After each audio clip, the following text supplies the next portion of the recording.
Inside the real marriages, behind the passion of the Christ, the truths the public never saw. Behind a great religious film are very human marriages. Most people know The Passion of the Christ as a religious film that shook the world, raw, honest, and spiritually heavy. But behind every frame, behind every face on screen, are real human beings, people with families, spouses, and private lives that the audience never gets to see. This video is not about scandals, drama, or rumors. It's about the real married lives of the actors' marriages strong enough to withstand pressure, relationships that quietly fell apart, families that were healed through faith, and lives that were transformed long after the cameras stopped rolling. This is the story of the people behind the characters, the price they paid for fame, and the psychological weight of portraying some of the most important religious figures in history.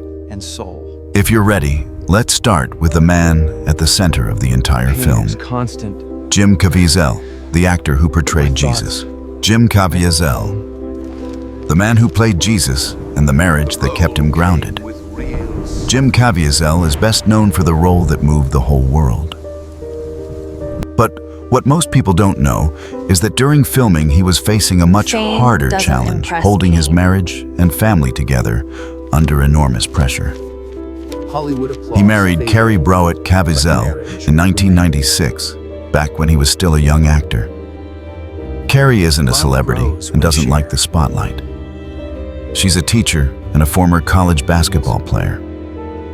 Their family life is simple and quiet, something Jim has always seen as the anchor of his life. When Mel Gibson invited him to play Jesus, Jim knew this opportunity could change everything. Not only his career, but also his marriage. Playing Jesus wasn't just a spiritual challenge, it was a physical one. During filming, his shoulder was dislocated. He was actually whipped on the back. He developed pneumonia, and he was even struck by lightning on set. Every time he was in pain, the one thing he thought about wasn't fame. It was his wife, waiting for him at home. After the film was released, Jim became the public face of Jesus, in the eyes of many, a kind of pressure no marriage can fully prepare for. For a time, Hollywood turned its back on him. His fame completely changed the rhythm of his private life. But Carrie didn't change. She remained the same simple, grounded woman who didn't care about fame, only about who Jim was as a person. When the two of them decided to adopt 3 seriously ill children from China, they stepped into a journey that required far more love than any spotlight could ever provide. That decision became the core of their marriage: sacrifice, perseverance, and a shared belief in doing what's right.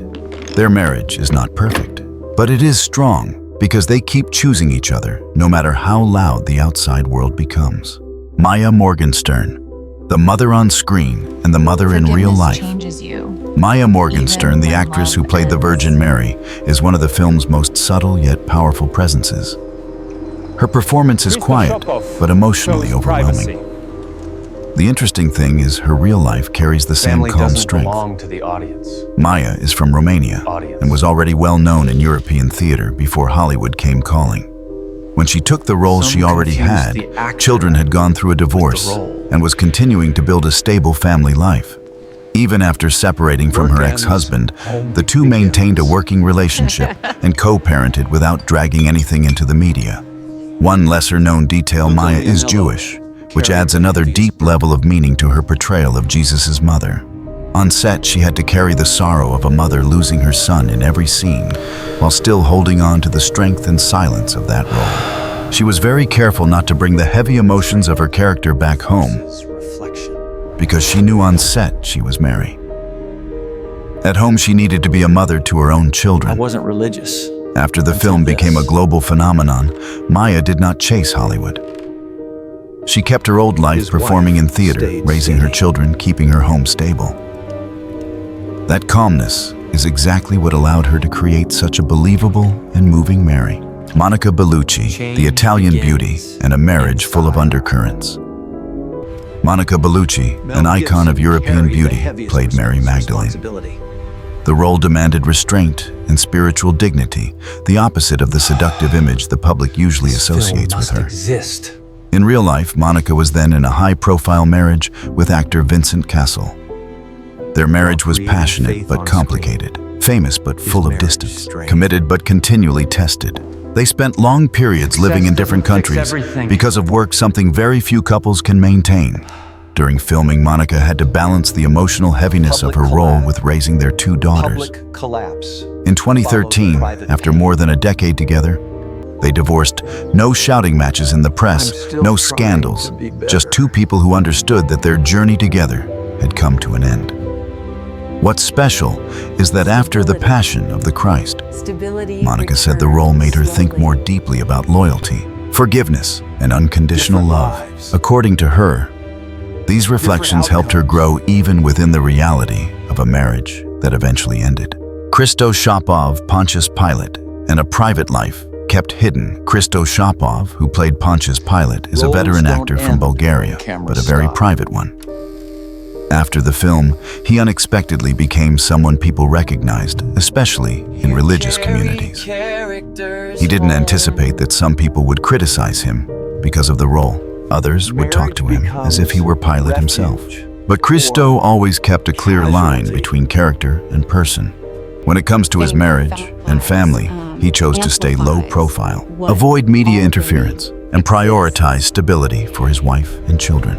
He continued working primarily in his home region, not chasing Hollywood fame because he knew fame is temporary, family is not. Luca Lionello Judas and the marriage that once witnessed a lifetime of change. Luca Lionello played Judas Iscariot, a role that is psychologically heavy and raises many moral questions. What no one expected was this role completely changed his life. Before that, Luca wasn't religious and didn't pay much attention to Christianity. He had a stable family and viewed the role of Judas simply as a job. But as he stepped into a character filled with guilt, inner conflict, and despair, he began to ask himself, what is betrayal really? Does forgiveness have a limit? Can a person truly change after making a terrible mistake? The role pulled him into an inner journey he was not prepared for. And then after filming, he converted to Catholicism, something that had never been a part of his life before. His wife stood by him throughout that transformation, not pushing, not resisting, just quietly supporting him. And the stability of his family became the anchor that helped him step into a new faith. Mel Gibson, a brilliant director, a broken marriage, and a man trying to repair his life. Mel Gibson is the driving force behind the film. He financed it, directed it, fought for it against studios and critics alike. I never thought about the people behind But while all of that was happening, his 25-plus-year marriage was beginning to fall apart. Mel and his wife Robin Moore had 7 children and were once considered one of Hollywood's most solid couples. But work pressure, fame, personal struggles, and alcoholism slowly widened the distance between them. Not long after the film's release, they separated and eventually divorced. Mel later entered a new, highly public and conflict-filled relationship that led to legal battles and media storms. It was a time when his life seemed to be collapsing. His career slowed, his image suffered, and his personal struggles were on full display. Eventually, Mel found more peace in his relationship with Rosalind Ross, a much younger woman, but one who brought a sense of stability he had been missing for years. His life story shows a simple truth. The man who created a great religious film is not a flawless saint, but a human being trying to put his life back together. Summary: very human. Marriages behind a holy film. Looking back at the cast and crew of The Passion of the Christ, we realize something. They are not perfect people. They are just like us, with families, mistakes, efforts, and sacrifices. This felt personal. Some stood firm in the face of crushing pressure because of strong marriages. Some lost their marriages to work, fame, and personal battles. Some had their lives transformed by a single role. Others did everything they could to keep their families far from the spotlight. The one thing they all share is this: the work they did, the film they made, left a spiritual mark not only on audiences, but on their own lives as well. Interactive question for the audience. What do you think has the strongest impact on the marriages of people working in the arts? Job, pressure, fame, or the roles they have to inhabit? Share your thoughts in the comments. I'd really love to hear your answer.